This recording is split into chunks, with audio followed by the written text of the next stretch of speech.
Hello students, welcome to week 5 for Journal 150. This week we are looking at media and ideology and how it relates to the course content. You'll see in week 5 agenda that we are reading chapter 5. We're also watching 2 videos related to the course content and completing media and culture activity number 3 as well as reflection number 5. As we look at the course assignments, it's important to see that this week's media and culture activity will focus on the ideas of advertising and ideology. Specifically, you'll be reading a blog that looks at the sociological impact and images of utilizing advertising and the Eskimo. You'll see how this perpetuates ideology in some form or fashion, and you'll have to make the distinction between is that appropriate or not. There are 3 questions for you to identify in your 400 to 500 word paper, and we're looking specifically at what the course content has to say about this, as well as chapter 5 within the course material. So it should be a very interesting media and culture assignment, and you'll be diving in there a little deeper into exploring how the use of ideology sometimes can be effective or not in disseminating information to the masses. Reflection number 5 asks you to look at the current front page of the New York Times. And all that means is go to the New York Times on the day you complete your discussion board and look at what is on that front page of it on the website. Specifically, examine the headlines, links, and major stories of the day, and look for ways in which ideology is shaped as regarded to be newsworthy in this post. So look at the New York Times. Spend some time on there, a good maybe at least 15 to 30 minutes looking at what's on there, and look about and think about how ideology and hegemonic devices are utilized within this publication. And this is just a general publication in general. We can look at many different websites to do this. For this assignment, this is the one that was chosen.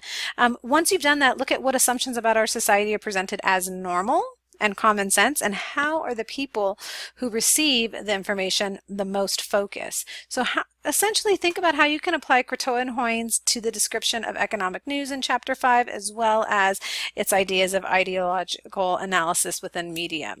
Speaking of which, it's important that we spend some time looking at and identifying what ideology is. You'll see that it's a hugely influential aspect of media and media effects and media in society. So it's important to look at that when you see and you understand that an ideology is really just basically a system of meaning that helps define and explain the world and makes value judgments about that world. Ideology is usually related to concepts such as worldview, belief system, and values, but it typically is broader than just those terms.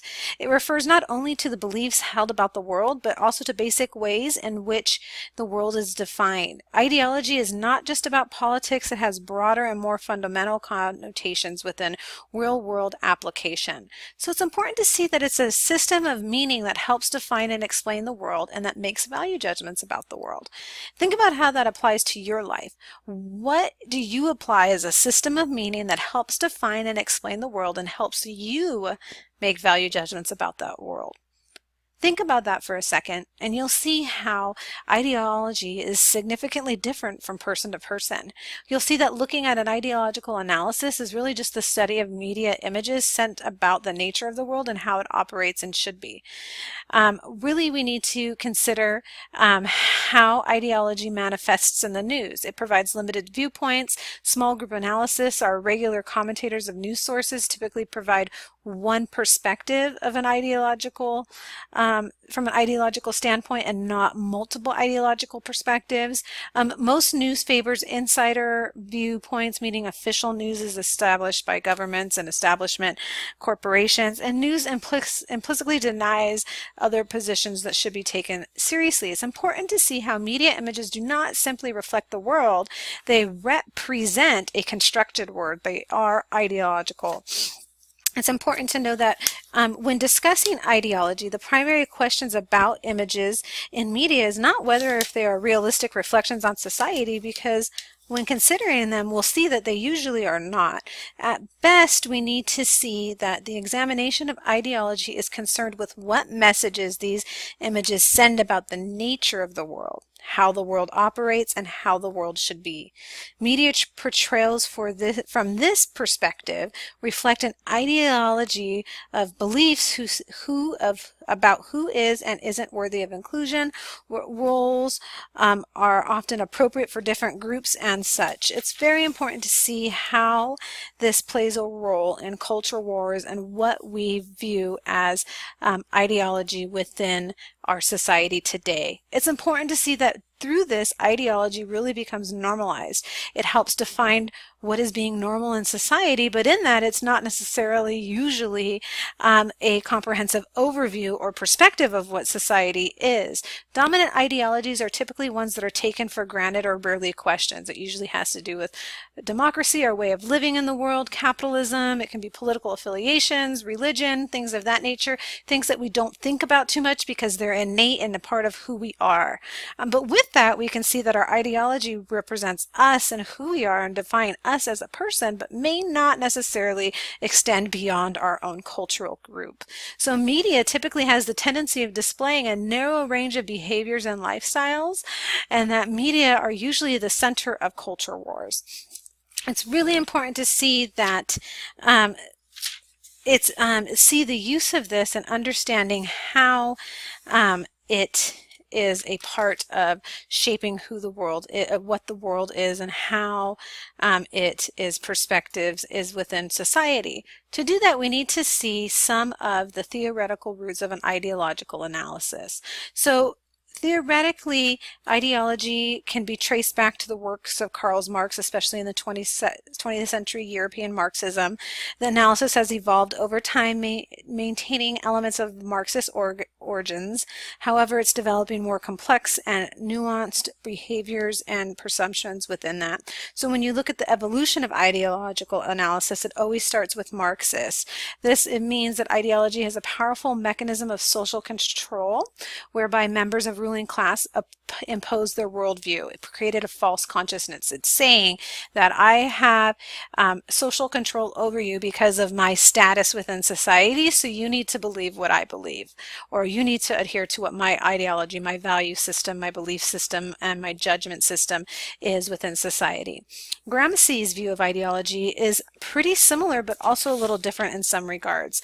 Particularly, he noted that power can be wielded at the level of culture or ideology, not just through force. So force is not the only means by which you can have a powerful rule. Consent is then key to understanding and typically utilized within hegemony. Hegemony is related to control of the consensus and promotion of a dominant taken for granted ideology.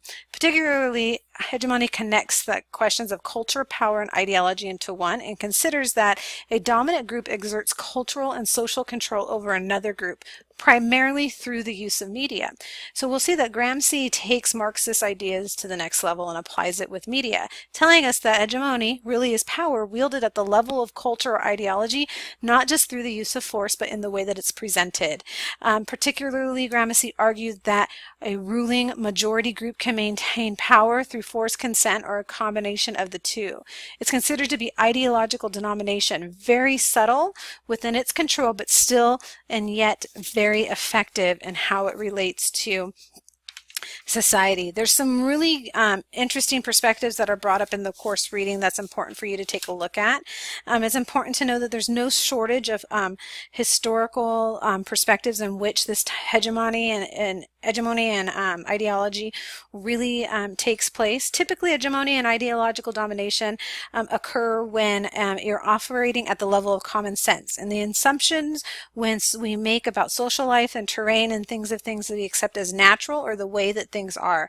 Common sense is the way we describe things that everybody knows, or at least should know, because such knowledge represents deeply held cultural beliefs. In fact, we employ the rhetoric of common sense in many activities and usually dismiss alternative approaches that go against the basic assumption of how things work. Gramsci reminds us that one of the most effective ways of ruling through hegemony and ideological domination is through the shaping of common sense, that one is most effective common sense assumptions to make most effective ideological denomination over certain topics. So we typically take for granted what exists in the realm of uncontested common sense notions. Her hegemony theorist reminds us that common sense assumptions are taken for granted of in the idea of social constructionism and such. So with that, it's important to keep things like that in mind. It's important to know as we move through the course this week, you are completing chapter 5, as well as watching some videos, as well as completing media and culture activity number 3 and reflection number 5. If you have any questions, let me know. I pray that you all have a blessed week, and I look forward to interacting with you. God bless.